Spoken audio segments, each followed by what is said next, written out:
جی دیکھیں، یہ جو ہمارا گلگت بلتستان کا صوبہ ہے، اس کو خدا تعالیٰ نے بہت زیادہ نیچرل انڈاؤمنٹ دی ہوئی ہے. موسم بہت اچھا ہے، فروٹس بہت اچھے ہیں، ایگریکلچر بھی ہے، اور لوگ جو ہیں وہ ٹرینڈ ہیں کہ ٹورزم کو کیسے ڈیل کرنا ہے.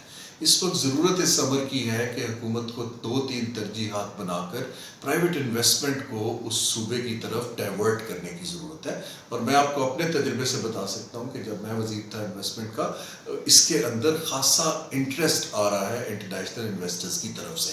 تو ہمیں یہ چاہیے کہ وہاں پر ان کا ایک انڈیپینڈنٹ انویسٹمنٹ کا ادارہ بنائیں، تاکہ وہاں پر پرائیویٹ انویسٹمنٹ آئے، جابز کریٹ ہوں اور لوگوں کی ٹریننگ ہو. اس کے لیے حکومت کو اس کو سپورٹ کرنے کے لیے یہ چاہیے کہ وہاں پر وہ سکلز کی یونیورسٹیز بنائیں، تاکہ وہ لوگ وہاں کے نوجوان وہ ٹریننگ لیں اور ان کو وہی نوکریاں مل سکیں.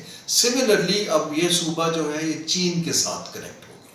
یہ جو چین کے ساتھ کنیکشن ہے اس کو لیوریج کرنے کی ضرورت ہے کہ ہم اپنی ایکسپورٹ ویسٹرن چائنا کی طرف لے کے جائیں، بجائے اس کے کہ سب کچھ چین سے ہماری طرف آئے.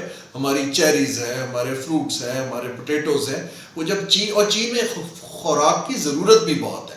تو یہ اس طرح کا انفراسٹرکچر بنانے کی بہت ضرورت ہے، اور حکومت کو اس طرح اگر یہ کریں گے تو ٹیکس پیئر کے اوپر پریشر بھی کم آئے گا اور صوبے کے اندر خوشحالی بھی بڑھے گی. کیونکہ یہ چیزیں حکومت کا کام ریگولیشن اور انفراسٹرکچر ہے، لیکن یہ جو پیسے کی انویسٹمنٹ ہے یہ پرائیویٹ سیکٹر انویسٹرز کو وہاں ترغیب دینے کی ضرورت ہے.